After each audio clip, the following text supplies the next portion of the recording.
Neverett. Go ahead, Tim. Hey, Tony, how you doing? Doing well. Good. Tony, I wanted to ask you about your approach to the role with the club in terms of pitching a big league game, then being optioned back to the alternate site, knowing you're going to come back at some point. You know, the back and forth of it and the preparation. How do you approach your overall role right now? Just try to be as ready as I can be, with all the scouting and all that stuff. They give us ample time to know who we're pitching against and all that. So I get to do all my scouting stuff with plenty of time. And then in terms of just like going back and forth, it's just, it's just another game, whether it's at USC against our guys or against the Mariners or the Diamondbacks or the Padres or, Yankees. It's all the same game to me. So I just got to go out there and do what I can do. And the travel's been a little bit different for you? Yeah, a little bit. I got my 2 starts at home, which are the easiest ones. Let's stay there. That's nice. But, the one in Arizona, I had to drive, quick drive. And then, coming out here, it's a little different. Well, when you pitched in the game on Monday, how different was that pitching in the alternate site game? I guess that's what we'll call it. And how do you think, that kept you on track for your start tomorrow? Yeah, I would have pitched regardless on Monday, wherever it would have been. But yeah, it just allows me to get my work in. I threw like 90-something pitches, so I'm staying built up as a starter, which is nice. And, allowed to work on my pitches, throwing everything for strikes and, results or whatever. But, I always tried to – it was a little bit nicer throwing in Dodger Stadium. I had a little bit more, competitive edge behind it. Well, you talk about working on your pitches. Your splitter has really developed into something. When did you feel like you had a good splitter and, seeing how it would develop into being a weapon for you? And how did you get to that point with that pitch? I kind of started working on that in like 2017 with Joel Peralta and Brandon Gomes.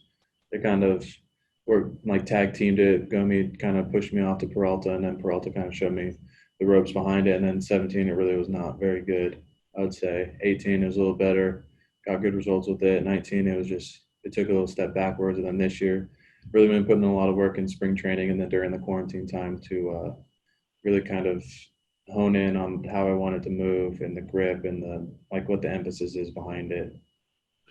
And you mentioned scouting too. You knew you were going to face the Rangers tomorrow.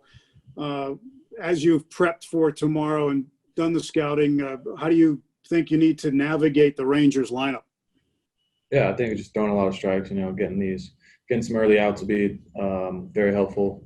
So we'll see kind of what their approach is against me, and then we'll just see how it goes. Next question is from Bill Plunkett. Go ahead, Bill.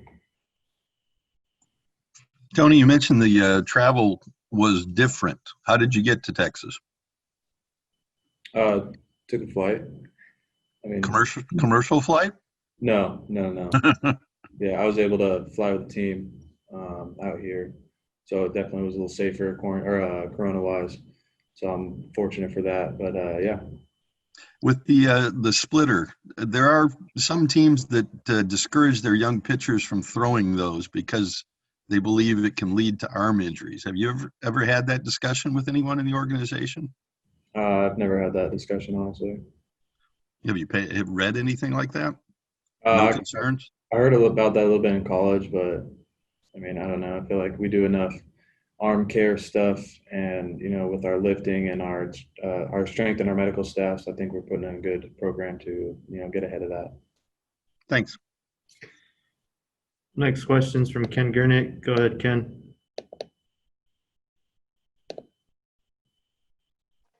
Tony, the difference between your fastball and the splitter, it looks like your splitter is a little bit slower than last year and your fastball is faster. Is that by design?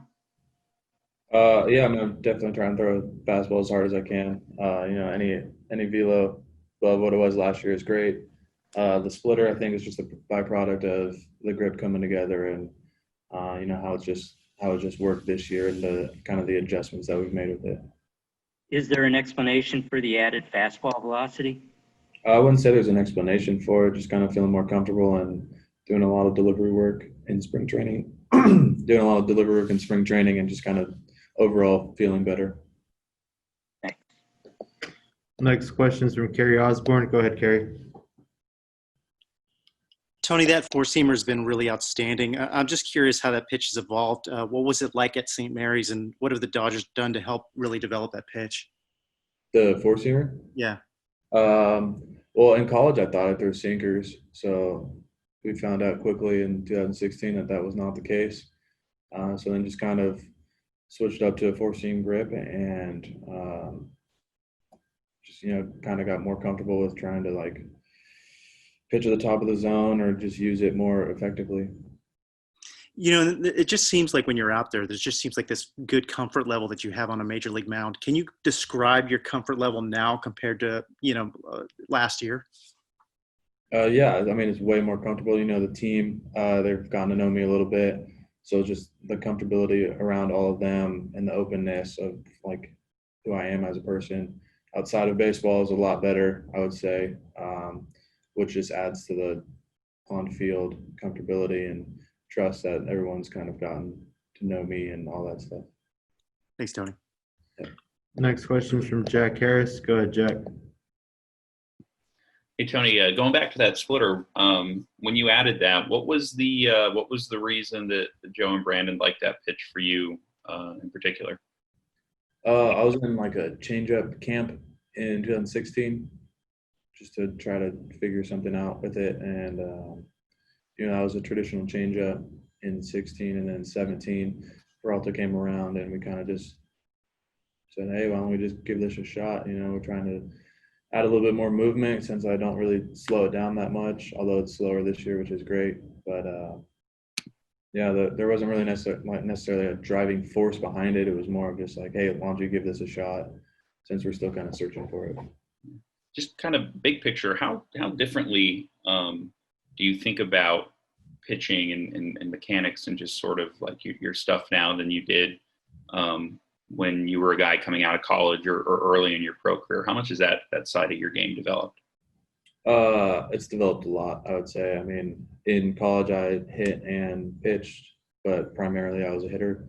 So I focused a lot more like hitting mechanics more so than pitching. I kind of just, when I went into pitch, it was just like an outfielder coming into pitch essentially. I didn't really know exactly what I was doing. I just tried to go out there and throw a lot of strikes with, whatever the pitch was. And then, I mean, how well have those alternate site games been able to, to just keep you in rhythm? Like how competitive are those? How close do they feel to, to a normal game? I mean, nothing really compares to a normal game. The cardboard cutouts, I guess, are the biggest difference this year. But traditionally, with the fans, so nothing really can compare. But there's just an added like bragging rights that we put onto each other. Like I know when I faced Gavin at USC, there's a little bragging rights behind it. And on Monday he got me twice, but then I got him. So it kind of evened out, I feel like. But just trying to have a lot of fun with it and stay sharp. Cool. Thank you. Thank you. Thanks, Tony. Thanks, everybody.